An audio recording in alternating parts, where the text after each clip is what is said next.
the name of the Lord Jesus Christ.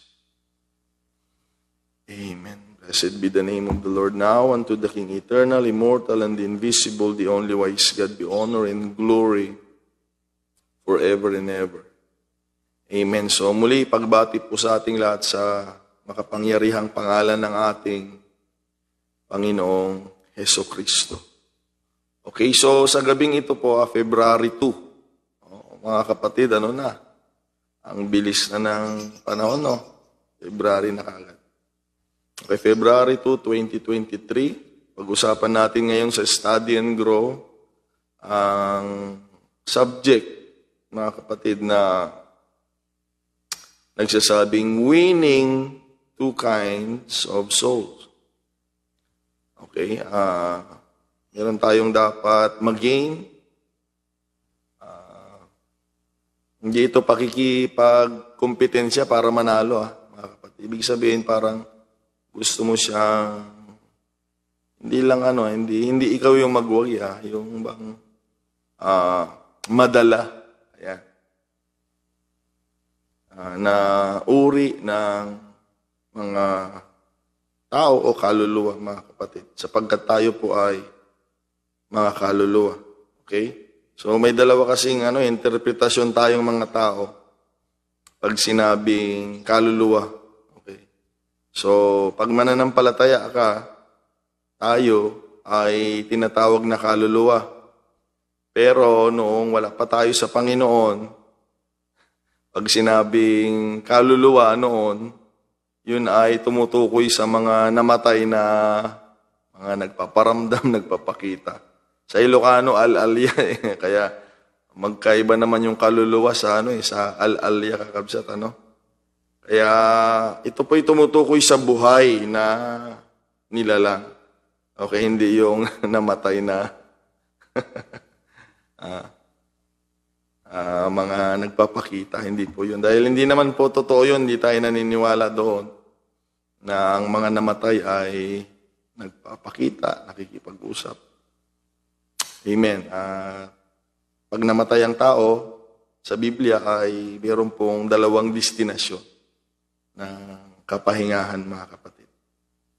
Amen. Praise God. So sa gabing ito, let us talk about winning two kinds of souls, mga kapatid. Amen. Praise God. And may the Lord bless us. So as a Christian, obviously we all knew, naririnig po natin ito, yung salitang soul winning. Pag sinabing soul winning, pag Kristiyano ka, alam na alam mo yan. Mga terminology. Dahil may mga may tinatawag tayong lingo or languages. Okay? Pag yung mga, halimbawa, mga kapatid, nung standby pa ako, may mga may mga pananalita tayo na bagay sa pagkatao mo at kayo-kayo yung nagkakaintindihan. Okay? Lalo na yung mura nga, parang wala na lang noon yung mura, Mga yung mga bakla. Di ba? Meron din sila mga sariling sila na nga mismo nagkakaintindihan na lang eh.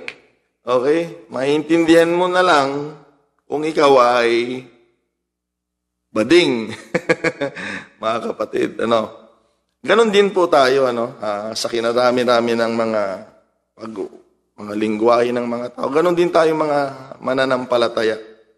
Meron tayong mga lingwahe na pag tayo yung nagbigkas at ang makikinig ay mananampalataya, ay naiintindihan natin. Kaya yung word na soul winning ay hindi po natin naririnig yan kung saan-saan. Pero once you are part of the church, pag ikaw po ay naturingang mananampalataya, lagi po tayong nakaka-encounter, nakakarinig ng mga ganyang mga pananalita. Dahil obviously, it was also written by the wisest man na nilikha ng Panginoong Diyos none other than King Solomon, mga kapatid. And let me read sa Proverbs chapter 11, verse 30. Sabi niya, the fruit of the righteous is a tree of life.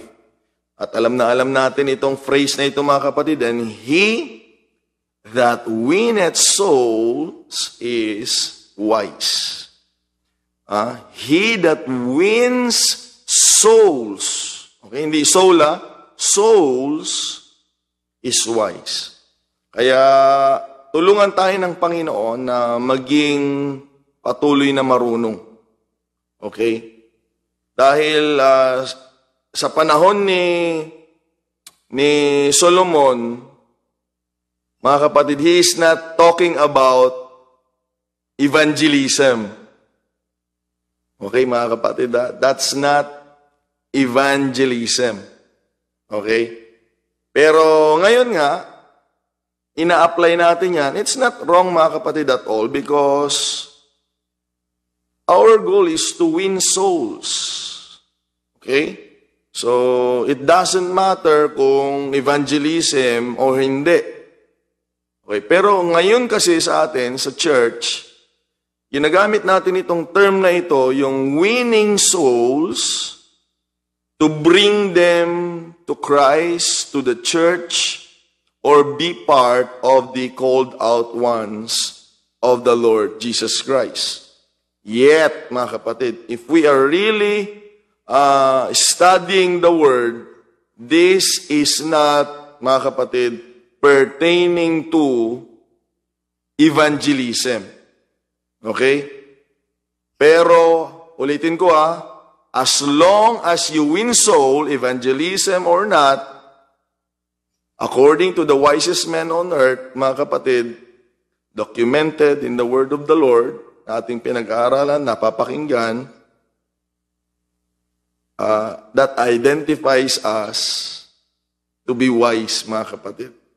Okay? It's either you use it for your friend, ayaw mong mawala yung friendship ninyo, you win him or her, you're wise. Okay? We apply it to evangelism, mga kapatid, which is much better, mga kapatid.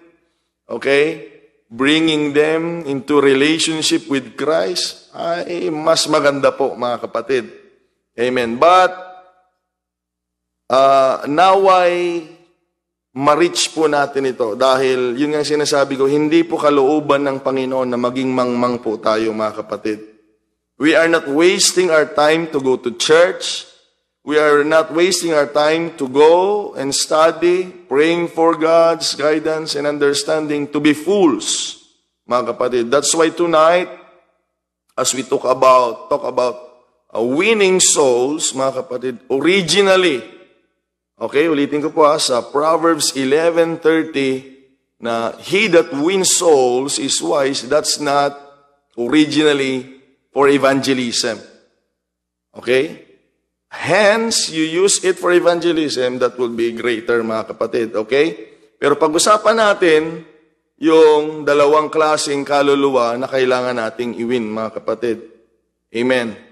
So, soul winning is the major reason as to why Jesus Christ came, mga kapatid, sa mundong ito. Okay? Yun po ang dahilan. Okay? To win people, mga kapatid. Dahil doon niya pinapakita ang kahalagahan ng pangangaral. Kaya ang Diyos ay hindi nagsugo ng anghel para mangaral sa atin. Dahil ang pangangaral ay pinagkatiwala ng Diyos sa mga tao po. Okay, mga kapatid? Pinagkatiwala niya. Kaya kailangan niya ring maging pakasalamuha natin siya. Maging tao din na naririnig natin. Siguro sa panahon nila, naririnig nilang mangaral. Nakikita nila yung kagawian ng pamumuhay. Dahil wala pong ibang magandang mag-communicate sa mga tao kung hindi po mga tao din, mga kapatid. Okay? So ayaw ko naman na mag-communicate sa atin ay mga hayop. So, to reach us out, to reach people, mga kapatid, maabot po ang mga tao. At ang unang ginawa ng Panginoon, mga kapatid, ay gumawa siya ng alagad. Okay, tingnan niyo how serious He is. Mga kapatid, nag-training siya na yung mga tinraining niya is to train other people na gawing alagad lahat ng kinapal hanggat maaari, mga kapatid. So ang goal ng Panginoon is to win hanggat maaari lahat po ng mga tao o mga kaluluwa. Okay? That's why, mga kapatid, the church needs soul winners. Okay? Kailangan ng church ang soul winner. Kaya, pag ikaw po ay membro ng church ngayon, makinig kang maigi. Kailangan mong maging soul winner. Unang-una, mga kapatid, yan po ay inutos sa atin na magbahagi at sila po ay may hatid din natin sa Panginoon. Na sa kinadami-dami ng tao, tayo po yung naunang nakaunawa at nadala sa gawain ng Panginoon. Pwede naman sana yung kapitbahay natin, ano? Pwede naman sana yung kuya mo. Pwede naman sana yung ate mo. Pero ikaw yung inuna niya, hindi yung kapatid mo, hindi kung sino-sino, mga kapatid. Na ang katotohanan nito, kaya kailangan tayo mag-soul win, we are all, mga kapatid, mga bunga ng soul winning. Someone, mga kapatid, ay nagpagamit sa buhay mo to win you. Mga kapatid, no? Nung may trabaho po ako noon, ang pangingganyo ko noon sa mga kasama ko sa trabaho, sabi ko sa kanila, sa Sunday ka ako, sinong gusto pumunta sa church? Papakainin ko siya kung anong gusto niyang pagkain ka ako.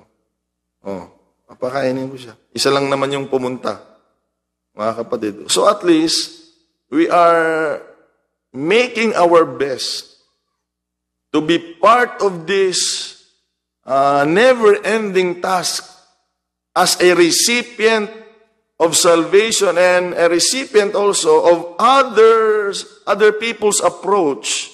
Mawin lang tayo. Kaya nga, isipin mo kung ikaw ayaw mo mag-soul win, isipin mo kung ayaw din sanang mag-soul win nung nag-win sa'yo. Hindi ka sana nakakilala sa Panginoon. So, someone is waiting for your approach to win them, mga kapatid. Okay, dahil yan pong soul winning ay kailangan ng church at lahat tayo sa church ay bunga ng soul winning. And more than that, soul winning is the heartbeat of God. Yan po ang tibok ng puso ng Panginoon. Kaya nga sa Book of Psalms, mga kapatid, mayroong na-mention doon na what is man that thou art mindful of him? Tingnan niyo ang isip ng Panginoon. Hindi pa siya nag-anyong tao sa mundong ito. Nasa trono pa lang siya. Pero mula pa sa trono, ang isip na niya, what is man that thou art mindful of him? And then, hindi niya lang tayo iniisip ng iniisip. Sa pag-iisip ng Diyos sa atin, tingnan ninyong nangyari sa kakaisip ng Diyos sa tao, bumaba na siya, and the Son of Man, whom thou visitest. What is man that thou art mindful of him? Sa kaiisip ng Diyos sa tao, and the Son of Man that visitest him. Na siyang binisita na ng Panginoon dahil sa sobrang kaiisip ng Panginoon sa atin. Kaya mga kapatid, mga kaibigan, nakilala natin ang Panginoon sa pasimula na ang Diyos ay iniisip kasi niya tayo. Okay?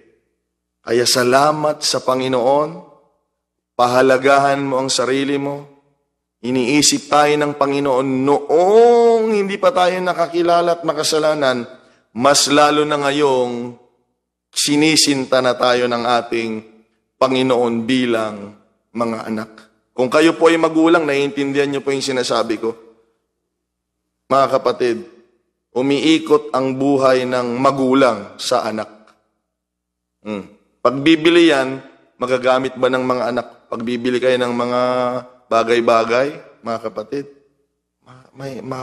magagamit kayo. Kahit para sa'yo na lang Motor, halimbawa, motor. Bumibili ka na ng motor na pwede nilang maangkasan, masakyan. Samantalang iba yung gusto mo nung ikaw ay binata. Iba. Kaya ganun din tayo sa Panginoon.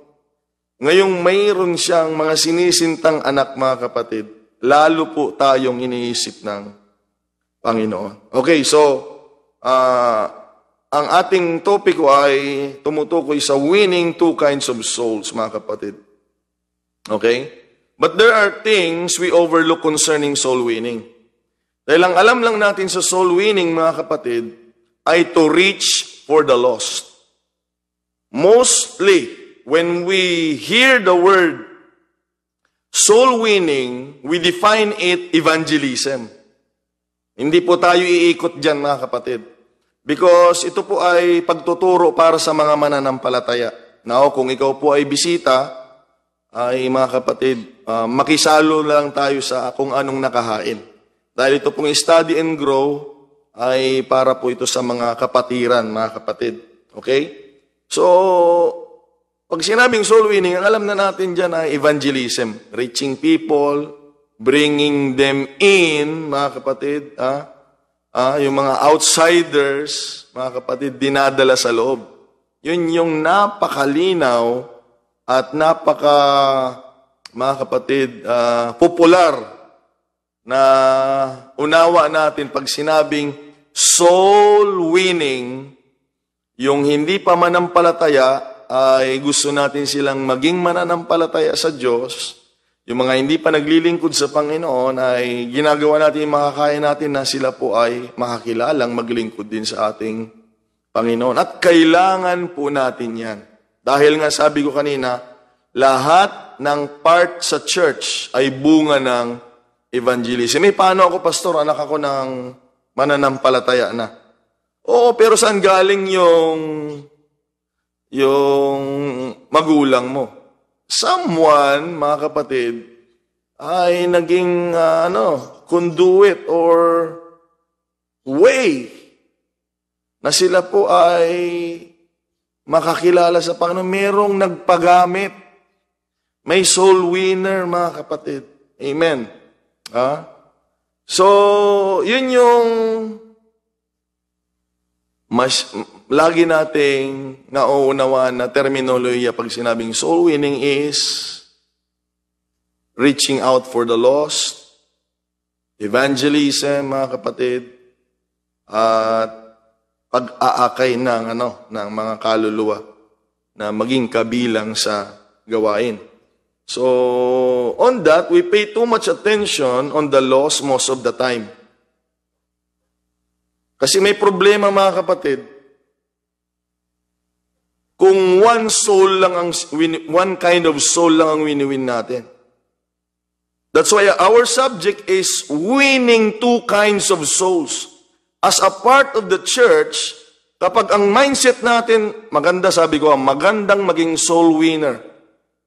Pero kung ang mindset mo lang is to reach yung mga nasa labas, dalhin sa loob, ay kulang, mga kapatid. Kulang po yun. That would be good, mga kapatid. Okay? This is a message to the church. I am talking about for a believer, mga kapatid, para po sa mananampalataya. Kung ang mindset lang natin, lagi na yung mga sa labas ay madala sa loob, mga kapatid, maganda pero kulang. Ulitin ko po the church needs soul winners. But let us become this, mga kapatid, na hindi na lang one kind of soul ang iwiwin natin, hindi lang yung tagalabas, kung hindi itong tutukuyin natin. Dahil, mga kapatid, mahalaga ang kaluluwa, yung mga makasalanan, mahalaga, na gusto nating madala sa church.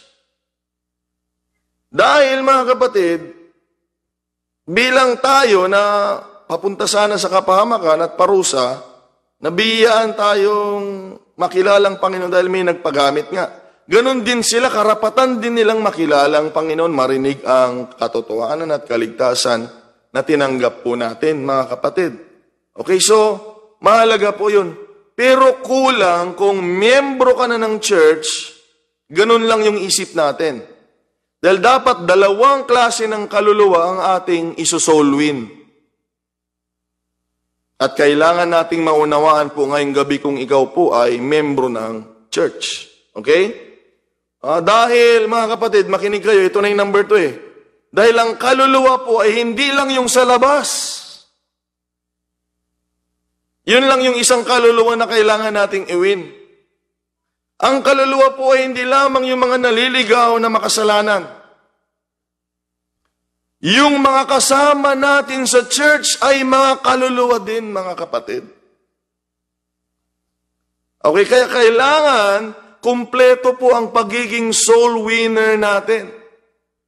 Okay, dahil ang pangalawang klase ng kaluluwa na kailangan nating ma-win, ma-encourage na magpatuloy ay yung mga redeemed souls. Yung mga tinubos na ng Panginoon, mga kapatid. Okay? Tulungan po tayo ng Panginoong Diyos. Kung kaluluwa yung mga nasa labas na makasalanan, kaluluwa din po yung nasa loob ng church, mga kapatid. At kung mahalaga yung mga kaluluwa sa labas, lalong mahalaga yung mga kaluluwa na nasa loob ng kapilya, mga kapatid ko. O tulungan po tayo ng Panginoong Diyos. Kung gaano kahalaga yung mga taong makasalanan na wala pang nagawa sa Panginoon, hindi ba't mas mahalaga lalo yung mga taong somehow kinakancel nilang schedule nila at natuto na silang pumasok sa loob ng gawain, mga kapatid? Okay? Ito po'y panibagong hamon. Just to adjust dahil yung teksto na he that winneth souls is wise is not for evangelism alone. But it can be used, mga kapatid, to restore and win and maintain our brothers, mga kapatid, and sisters in the Lord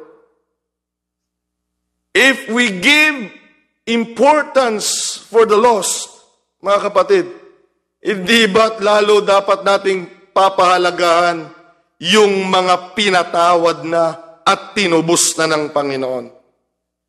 For me, it doesn't matter kung hindi tanggapin ng mga makasalanan ng Panginoon.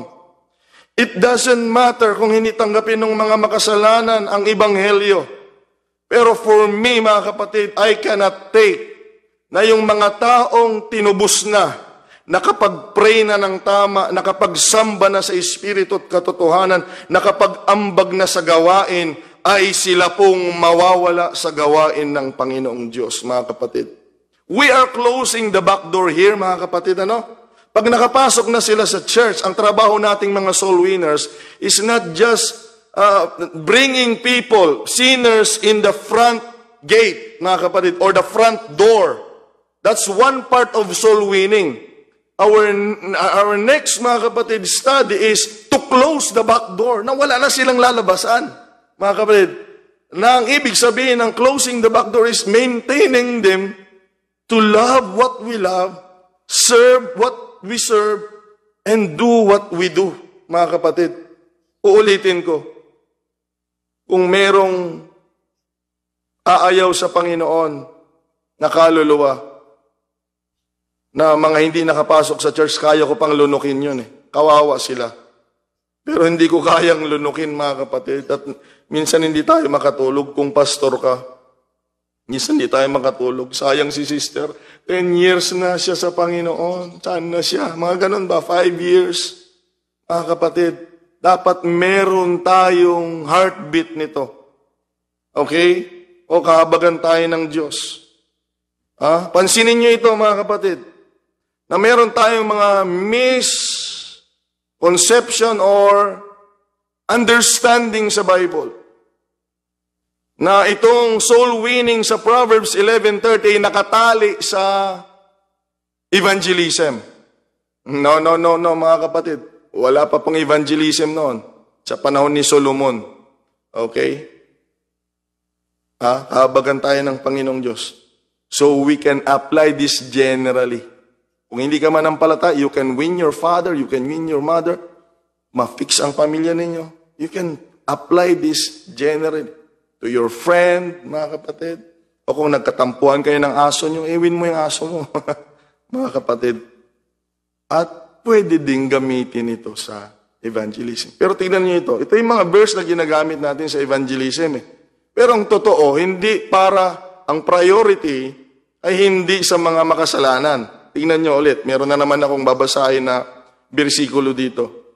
In Jude, okay? Jude, isa lang naman ang chapter nun, verse 22 to 23, mga kapatid. Ito po ay kalimitang ginagamit natin for evangelism. But let me deliver the original intention of this verse, mga kapatid. Okay? And let me read. Show mercy to those whose faith is wavering. Verse 22. Hindi po yan ina-apply sa mga hindi mananampalataya. How can they waver na wala pa silang faith? Okay, mga kapatid. So, yung taong nag-waver sa faith ay once, mga kapatid, na mayroong pananampalataya. Mas ipapaliwanag ko po yan mamaya. Show mercy to those whose faith is wavering. And then in verse 23, rescue others by snatching them forth from the flames of judgment. And we use this sa mga makasalanan na hilahin sila, di ba, dalhin sa church. Pero ang original, mga kapatid, ay para sa mga kapatiran, para sa mga mananampalataya. Again, show mercy to those whose faith is wavering. That is for our brothers and sisters. That is addressed to the church, to the household of God, mga kapatid. Pangalawang application mo na lang yung makasalanan, pwede namang gamitin. Pero originally, this is for the people who were once redeemed by the Lord. Mga kapatid. Amen, galit na ako. Okay, mga kapatid. Verse 23, rescue others by snatching them from the flames of judgment. Sabi niya, there are still others to whom you need to show mercy. But be careful that you aren't contaminated by their sins. Paano ko po nasabi na hindi po ito originally para sa mga makasalanan? But you can use it. I don't say na solely for the church, mga kapatid. Hindi ko po sinasabing hindi natin pwedeng i-apply. Pwede, pero sana unawain muna natin yung pinaka-original intention ng bersikulo para hindi po tayo maligaw. Ito po ang sinulatan nito ay mananampalataya. Book of Jude is a general epistle to the whole church. Mga kapatid, ito po ay responsibilidad ng mga mananampalataya. Kaya sana, mga kapatid, kung gaano natin gustong maligtas yung mga pamilya natin na wala pa sa Panginoon, dapat tayo mismo ang makita ng mga tagalabas na may concern tayo sa mga kapwa natin sa loob. Pag nakita nila yung trato natin sa kapwa natin kapatiran, ayaw na nilang maging kapatiran. Ganyan naman pala sa inyo. Hindi na ako sasama dyan, mga kapatid. That's why I do my best. Okay? Mas marami po akong panahon na magturo sa inyo. Da kayo kakabsat. Amuyo da ita. Mas gusto ko na mai-instill sa atin. Dahil sa pangangaral kasi mahirap mag-explain . Sa pagtuturo, mga kapatid, maging rooted tayo at grounded dito sa mga patungkol sa katotohanan ng salita ng Panginoong Diyos, mga kapatid. Okay? Dahil tingnan ninyo, this is written to the whole church, not just in Corinthians, Colossians, Philippians, Ephesians, mga kapatid. Dahil makinig kayo, sinulat po ito sa lahat ng church. Kasama tayong lahat dito, mga kapatid, na apostoliko. Okay? Kaya pag binasa mo yung Corinthian church, originally, intentionally, addressed to them. But sabi ko nga, pwede rin natin i-apply, mga kapatid, maging guidelines natin to be a true member of the Apostolic Church, mga kapatid. Tingnan ninyo, sinulat ito, mga kapatid, na Let us show mercy sa mga nagwe-wavering dahil meron ng faith yun na nagwe-waver lang sila, mga kapatid. Let us pull them, mga kapatid, from the flames let us snatch them, mga kapatid. Okay? Dahil pupunta sila sa hukom. Tingnan ninyo hindi po makasalanan ang una nating tulungan sa paghukom. Ang una muna nating tulungan na mahukuman, mga kapatid, para ma-save sila sa judgment is none other than our brothers and sisters. Okay, mga kapatid? Tulungan tayo ng Panginoong Diyos po, mga kapatid. Okay? Sinulat po yan generally. It was a general epistle to the whole apostolic church. Dahil, makinig po tayo. Bakit? When you studied Corinthian church, there are issues there. Mga karnal nga sila dahil nagtatalo-talo sila eh. As well in Colossians, mga kapatid. Tingnan ninyo ito bawat church may issue eh. Okay? Ang problema natin ay soul winning. First, yung makasalanan na dalhin. Pangalawang soul winning is to keep the brotherhood, mga kapatid, sa gawain, sa kalooban ng Panginoong Diyos. Tingnan nyo, may issue nga sa Corinthian, Colossians, mga kapatid, at kung ano-ano pang church. Lalo na, sa Book of Revelation, church, may issue sila. Okay? May mga issue sila. And we don't go to church because we want to see perfect people there, mga kapatid. Hindi po tayo pumupunta sa simbahan para makita natin yung mga perpektong tao. Ang mga taong nasa simbahan ay mga taong mayroong pangangailangan sa Diyos, kaya nga hindi tayo nagmamalaki, bumabalik-balik tayo sa simbahan dahil pinapakita natin sa Diyos tayo yung mga klase ng mga tao na hindi natin kayang mabuhay ng walang tulong at gabay ng Panginoong Diyos. At kung yung mga tagalabas ay kailangan nila ng tulong at gabay ng Diyos, lalong-lalong mas kailangan ng tulong at gabay ng Panginoon yung mga taong nasa loob para hindi na maligaw at hindi na mawala. That's why we need soul winning. A kind of soul winning like this, mga kapatid. Amen. So after we win them from outside in, let us keep them living alive as an insider through, mga kapatid, inside soul winning. Amen. May time pa ba tayo? Tingnan ninyo, mga kapatid, meron akong ipapakita sa inyo ditong ilustrasyon sa Book of Luke, chapter 15. This chapter is, mga kapatid, portraying for a lost and found, mga kapatid. So, ang tawag nila dito ay the lost and found chapter. Mga kapatid. Pansinin ninyo. Okay? If you have your Bibles with you. And if you can manage to hear, mga kapatid, I will read it for you. Okay, Luke chapter 15, laktawan ko na lang iba. Okay, 15 verse, verse 3. Okay, mga kapatid. Luke 15 verse 3. And he spake this parable unto them, saying, this is Jesus Christ, mga kapatid. Amen. Our greatest soul winner, mga kapatid. Tingnan ninyo siya. What man of you, sabi niya, having 100 sheep, if he lose one of them, that he leave the 99 in the wilderness, and go after that which is lost until he find it. Okay, verse 5, and when he had found it, he lay it on his shoulders, rejoicing. Okay, and when he comes home, he calls together his friends and neighbors, saying unto them, rejoice with me, for I have found my sheep which was lost. Hindi iniwan ng Panginoon yung 99 dahil kinuha niya yung wild sheep. Okay? Meron siyang alaga sa loob na 100.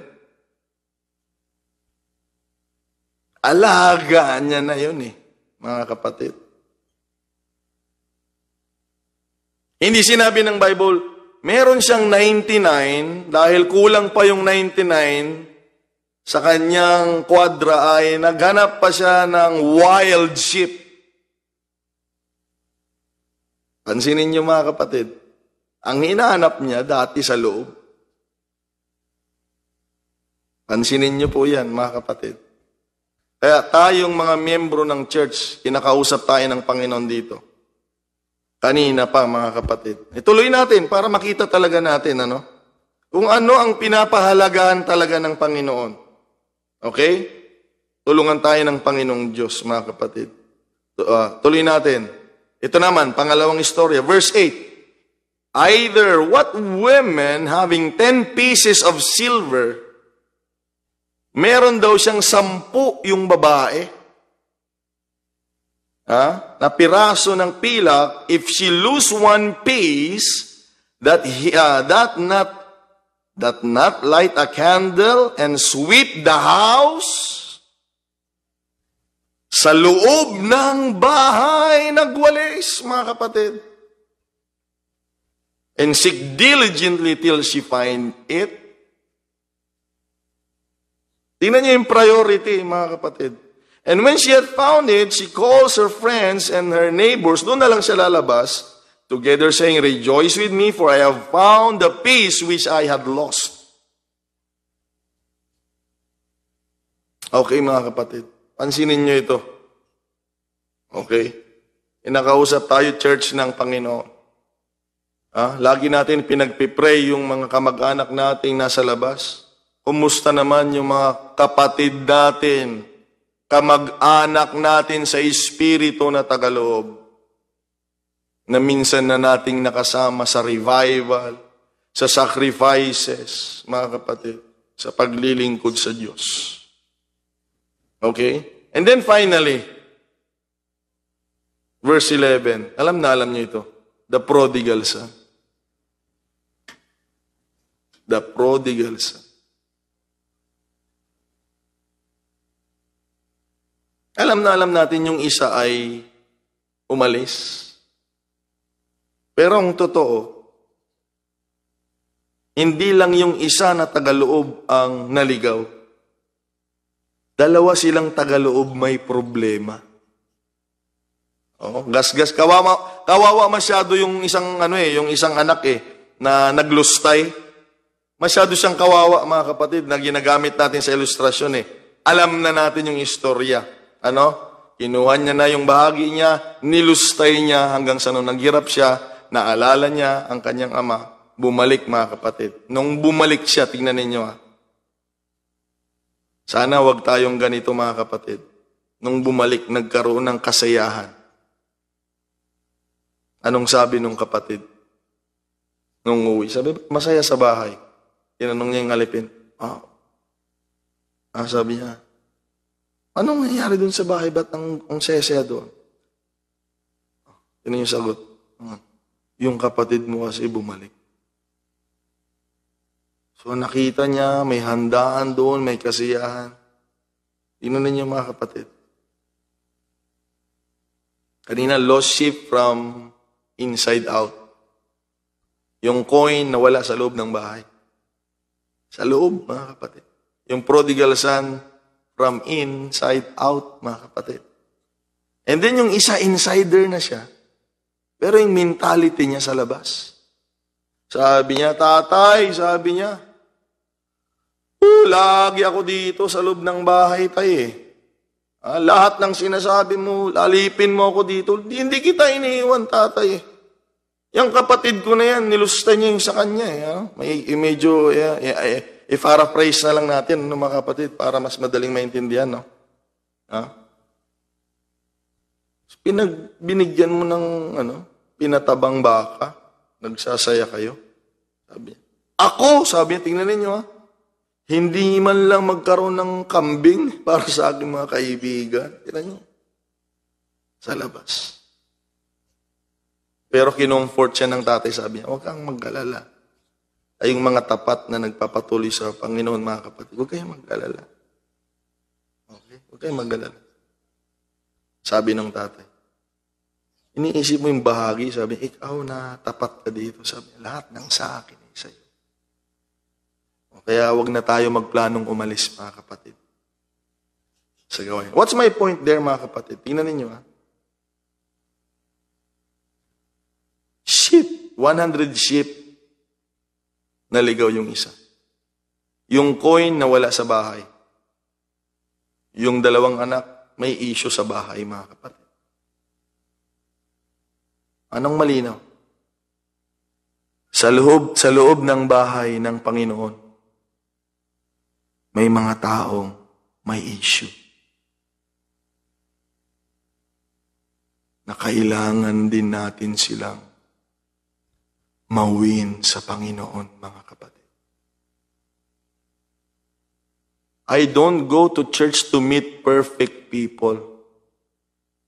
I go to church to meet, there is only one perfect there. That's none other than our Lord. So sa church, magpaka-matured po tayo, mga kapatid. Sa church, there are broken people. Okay? Nandiyan yung mga taong may mga pakikipaglaban sa Espiritu, nahihirapan sila, manamit, pero lumalaban. We need to encourage them, ha? Mga kapatid. Ha? Yung iba hindi na nagli-lipstick, pero natitempt pa rin yung isang lipstick niya, nandoon pa sa aparador eh. Pero nilalabanan niya. Ha? Meron silang struggle na pinaglalabanan na we don't have any idea about it, mga kapatid.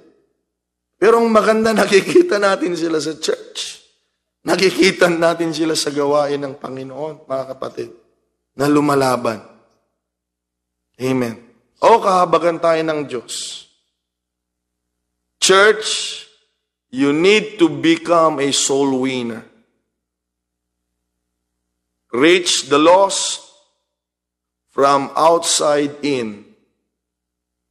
And then when we saw some issues inside the church, let us maintain to become a soul winner, mga kapatid, inside the house of the Lord. Oh, praise the name of the Lord, mga kapatid. Amen. Mahal na mahal ng Panginoon ng church. Mahal na mahal ng Panginoon. Tatawag yan ng tao, ang Panginoon. Bago magbuo ng church ngayon, sa panahon natin ngayon ng Panginoon, tatawag yan ng tao, isturboy ni Lord, sabi, halika, tawagin kita, mangaral ka sa ganitong lugar. Okay? Alam ninyo, amoyo kakabsat, anak tagadtoy. Anak ka Ilocos, awanti taga Ilocos dit. Dayjay lang Ilocano mi, tagadjay. Ay, tagadtoy. Kakabsat. Sambalin nyo ak nga puro. Anay, tatay ko, taga Sambales.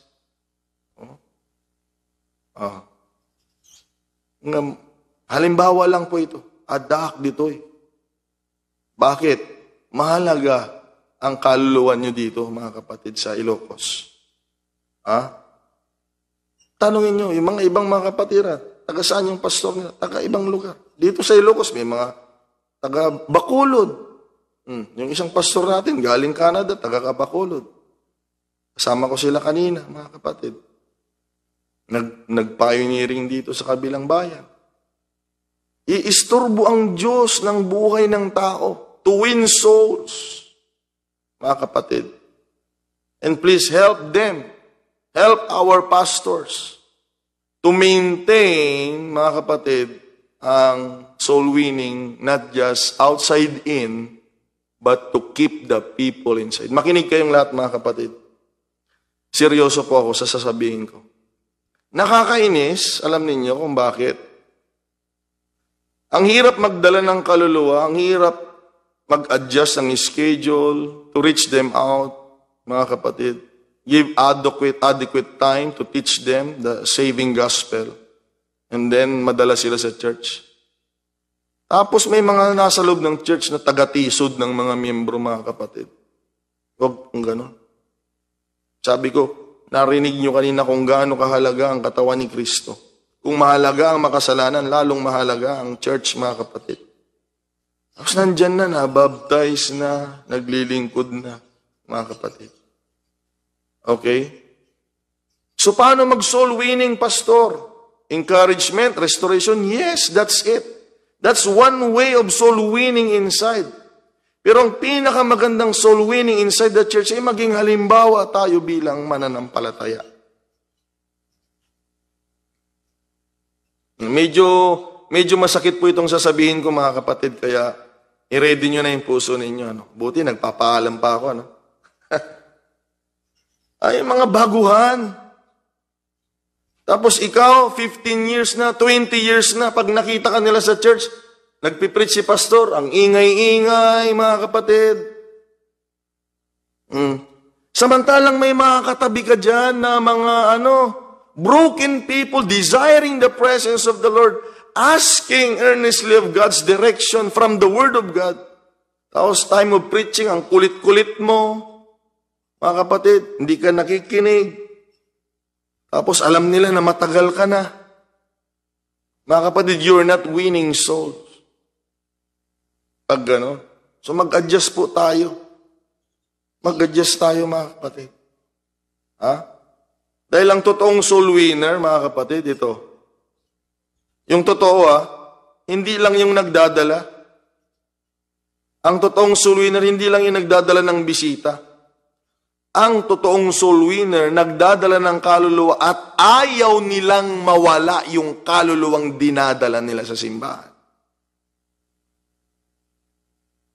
Mga kapatid. Kaya kung tanungin niyo po kaming mga pastor, kahit nga pasaway, hindi namin sinasabing, sige na, Brad, ito nang huling attendance mo dito, lumayas ka na.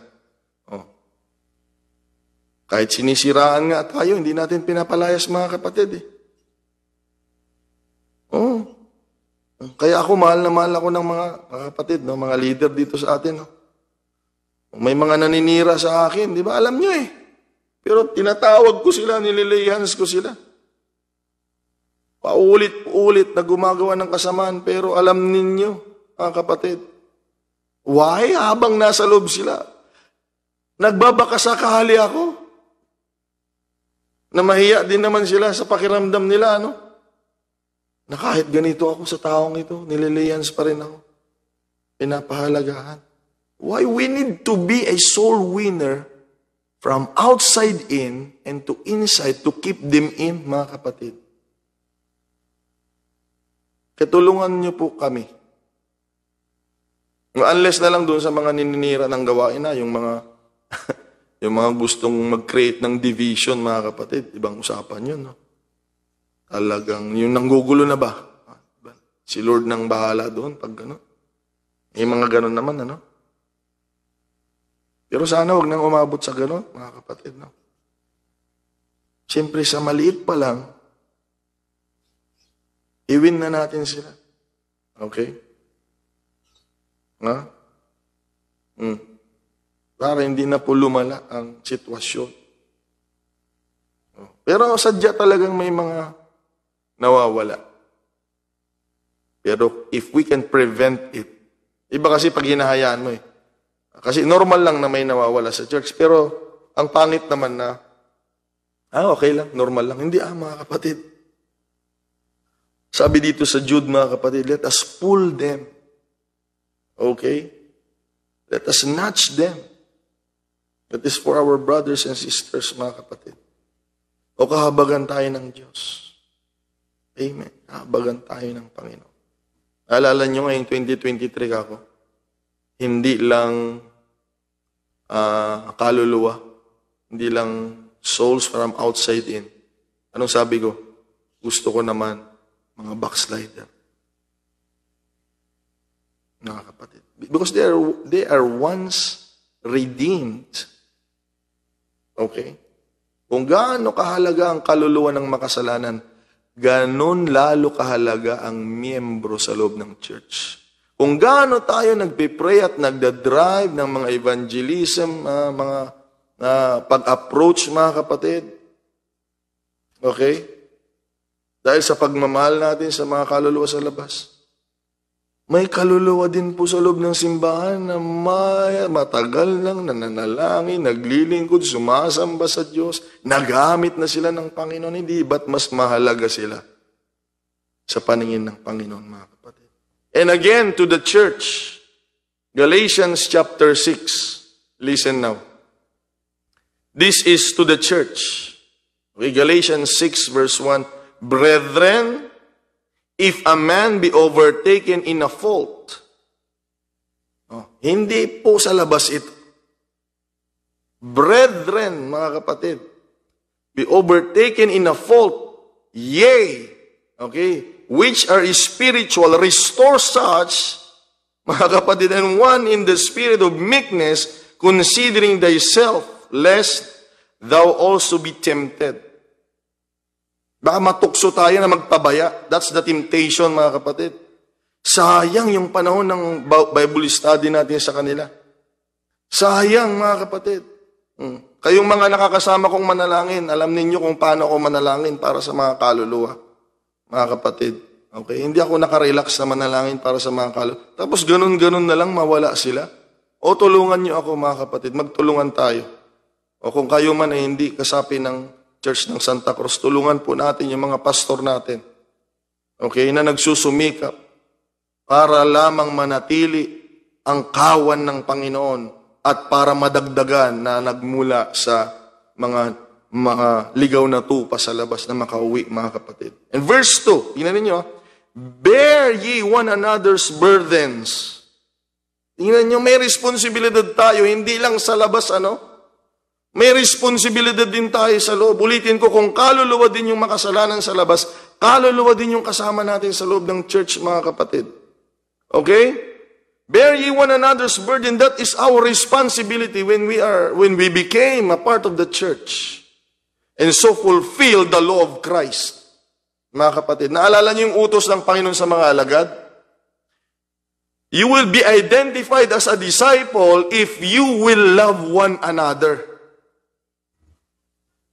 Hindi yung dahil pareho tayo ng doktrina, sa ulado natin yung bersikulo, that doesn't identify us as one of the disciple. But when you love one another, then you are my disciple indeed.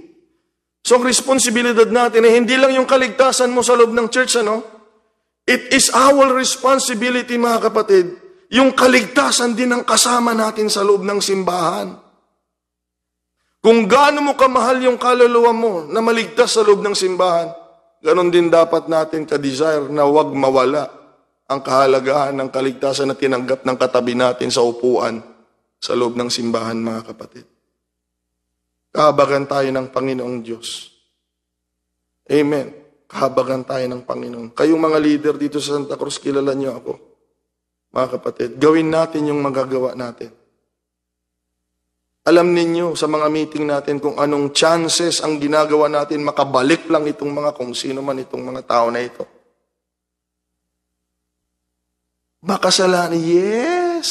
Makasalanan kung makasalanan. Meron tayong responsibilidad, mga kapatid. Kaya nga, ang ganda sa church na itong kinakaniban natin May concern sa kaluluwa sa labas, may concern sa kaluluwa dito sa loob. Mga kapatid, I am blessed with this apostolic faith, mga kapatid. Ipakita natin sa year 2023 na hindi pabigat maging membro ng church. Ang sarap sa church, mga kapatid. May mga taong ayaw kang mawala sa gawain. Amen. Amen. Huwag mong maliitin ang katawan mo, ang sarili mo ngayong gabi. Maraming churchmate kang ayaw kang mawala, mga kapatid, at merong lingkod ng Panginoon na iniisip tayo, mga kapatid, at pinapanalangin. Okay, verse 9. Galatians 6:9, and let us not be weary in well-doing, for in due season we shall reap if we faint not. Maganda naman pala Magbubunga ito, may aanihin tayo. And then, mga kapatid, finally in verse 10, pansinin niyo ito. Verse 10. Bago tayo magtapos ng tuluyan, as we have therefore opportunity, kung may pagkakataon tayo, this is for the church and to the church. Okay? Let us do good to all men. Mga makasalanan sa labas. Diba? Ayaw din natin silang ma-offend. Alam nyo yan, mga kapatid. Diba? Binabanggit ko, baka mamaya, ayaw na nila magsimba dito. Kausapin ninyo. Kausapin nyo. Baka mamaya, ma-miss. Ano nila? Interpret nila tayo. Mapang kayo. Kapasari tayo. Allah, madamdama ka. Anda makigimong data. Kasta kada kayo amoyo kakabsa. Because we need to do good to all men. Pero tingnan nyo yung katuloy, mga kapatid. Okay? Especially unto them who are of the household of faith. Gawan natin ang mabuti ang mga tao, pero lalong-lalo na. So, naway ma-convert tayo ngayong gabi, mga kapatid. Ano?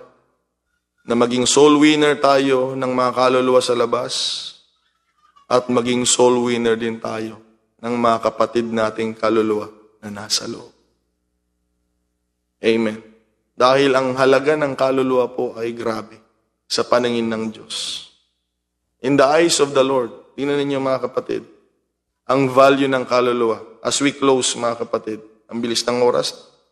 Mark 8:36-37. For what shall it profit a man if he shall gain the whole world and lose his own soul?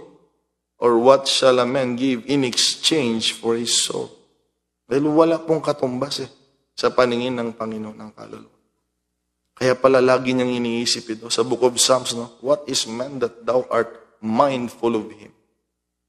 Wala pa pong church that time, mga kapatid. Bayan pa lang ng Israel, ang dear sa Panginoon. Pero iniisip na ng Panginoon ang mga tao. And the Son of Man that visiteth him. You know what, mga kapatid?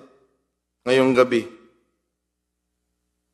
pahalagahan natin ang ministry ng soul winning. Kung hindi ka na nga nagdadala ng kaluluwa mula sa labas sa loob, please maintain yourself, mga kapatid.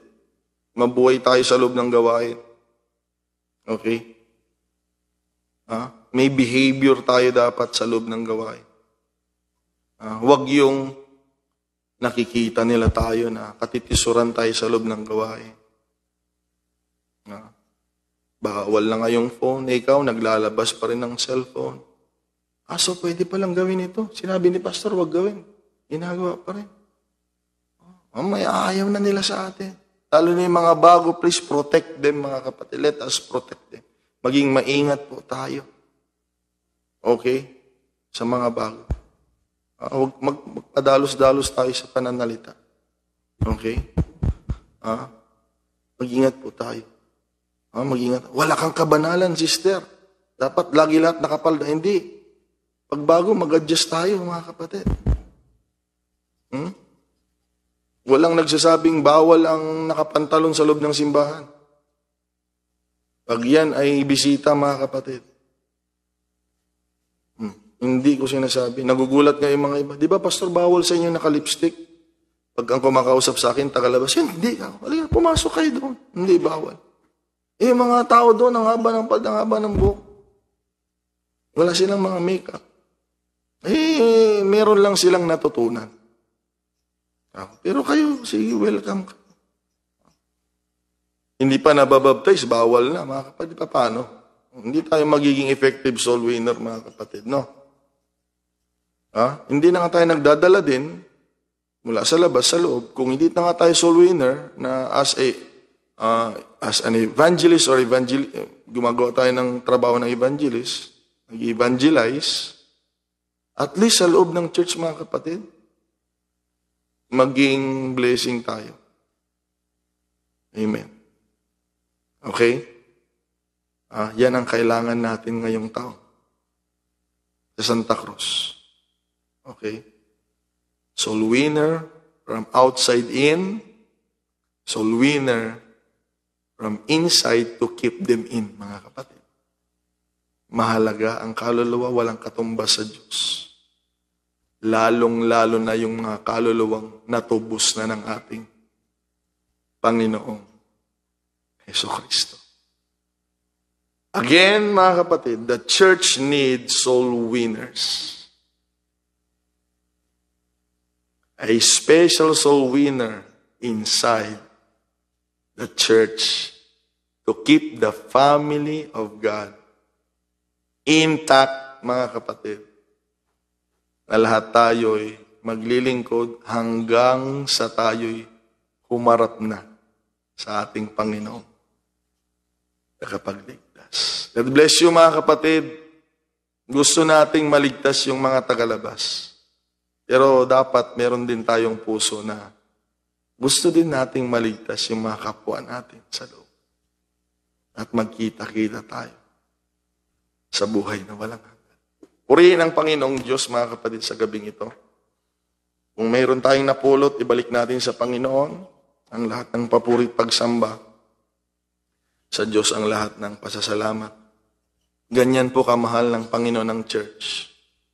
Sa pagtuturong ito, pinapakita lang ng Panginoon kung gaano kahalaga ang miyembro ng church, mga kapatid, na kailangan din natin pahalagaan. Ayaw ka ng Diyos na mawala, ayaw ka ng pastor mo na mawala, at sana samahan nyo kami, mga kapatiran, ayaw ka ring mawala ng mga kapwa mo kapatiran sa gawain ng Panginoon. Let us pray, mga kapatid. Praise God. Lord Jesus Christ, maraming salamat po, Panginoon.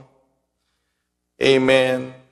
Sa pag-soul win mo sa amin, hindi lamang salita ang ginamit mo to soul win us. Ginamit mo ang iyong kamay to reach us, mga kapatid. Panginoon, ginamit mo, Panginoon, ang iyong dugo. Ginamit mo, Panginoon, ang iyong kapangyarihan. Ginamit mo ang buhay mo na may pagkalob sa amin. Mawin lamang kami, Panginoong Diyos. Oh, what a sacrifice na ginawa mo sa amin, Panginoong Diyos. Alam po namin yan hanggang ngayon, Lord, kung anong binayaran mo matubos lamang, Panginoon, ang aming mga kaloob. At o Diyos, ngayong gabi, gisingin mo po ang iyong iglesia, gisingin mo po ang iyong mga anak, Panginoon, na makipagkaisa sila, Panginoon, sa kalooban mo, na lahat ng kabilang sa iyong gawain, dalangin namin, Lord, sa taong ito, hallelujah, na manatili sila, O Diyos, hanggang sa magtuloy-tuloy pang mga taon, hanggang sa iyong pagbabalik. Na Lord God, wala na nawang mawawala, Lord, I pray in the name of Jesus, hallelujah. At yung mga kapatid naming minsan nang nakasama, na ngayon ay naliligaw ng landas, Lord. Convict them, Lord, I pray. Touch them. Lord God, kausapin mo sila. Let them realize, Panginoon, ang buhay na kung saan, Panginoon, paramdaman nawa nila ang kahirapan na wala ka. Wala ang iyong salita at iyong presensya. At muli mong ipaalala sa kanila kung gaano kagandang mabuhay na mayroong salita mo, Lord, may presensya mo, and also serving and worshiping with the godly people, Lord. Salamat po, Panginoong Diyos, Ama naming banal, Lord God. Salamat sa pagpapahalaga mo sa church, sa mga kaluluwa, sa mga makasalanan. Lord, bigyan mo kaming lahat ng kabigatan, gaya ng naramdaman mo, Panginoon. Bigyan mo kami ng kaisipan, gaya ng pag-iisip mo, Panginoon, sa iyong gawain. Bigyan mo kami, Panginoong Diyos, ng puso, Lord. Hallelujah.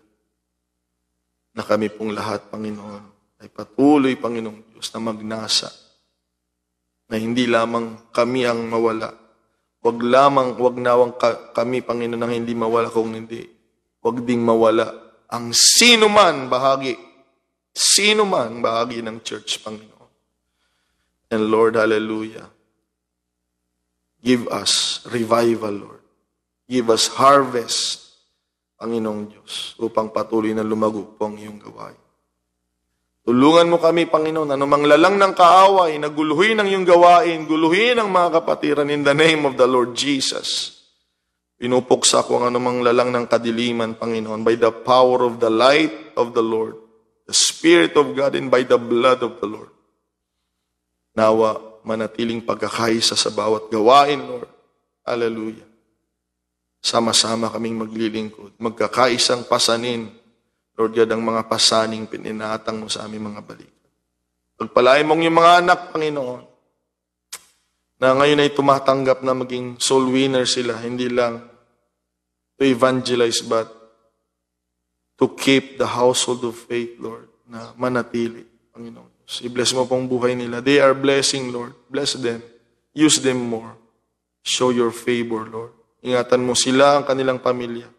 At pag nakita mong puso nila, Panginoon, sa ganitong paraan, iligtas mo po ang kanilang mga mahal sa buhay. Panginoon, I pray, and give us revival, Lord. Hallelujah sa iyong gawain. Maraming salamat, Panginoon. Ingatan mo pong bawat isa, ilayo mo kami sa kapahamakan. Ano man ang kahilingan ng iyong mga anak, Panginoon, dalangin ko po sa iyong pangalan, Jesucristo. Iunat mo pong iyong mapagpalang kamay sa kanilang buhay, Lord. At mapatunayan nila na ikaw ang Panginoon na tumirinig ng aming panalangin. Lord, bless them, Lord. Hallelujah. Upang patuloy pa kaming makapaglingkod sa iyo. Bless your people, Lord, upang manatili pa kami. Hallelujah. Na makagawa sa iyong gawain. Hallelujah. Show to the world, Panginoon, ang pagpapala mo sa church. And show to the world how dear, Panginoon, ang church sa iyong paningin upang makasama namin sila. Panginoon, maraming salamat, Panginoon. Purihin ka, sambahin ka, luwalhatiin. Panginoon, thank you so much. All glory, honor, and praise belongs to you, Lord. Kung aming dalangin, Panginoon, sa gabing ito, sa aming tagapagligtas, sa aming soul winner, the Lord of the harvest. We ask all these things in the name of the Lord Jesus Christ. Amen. Praise the name of the Lord. God bless you all, mga kapatid. Mag-ingat tayo, para ingatan pa tayo lalo ng Panginoon. Mayroon pa daw konting virus, Mag-ingat tayo para, maglingkod pa tayo ng matagal sa Panginoon. God bless you. Sumating lahat ang kapayapaan, kagalakan, at ang bendisyon ng Panginoon ay sumaatin, mga kapatid. Dalangin ko na tanggapin mong pagpapala ng Diyos. Hallelujah. Mapagpala tayong lahat ng Panginoon, mga kapatid. God bless you, mga kapatid. Praise the name of the Lord Jesus.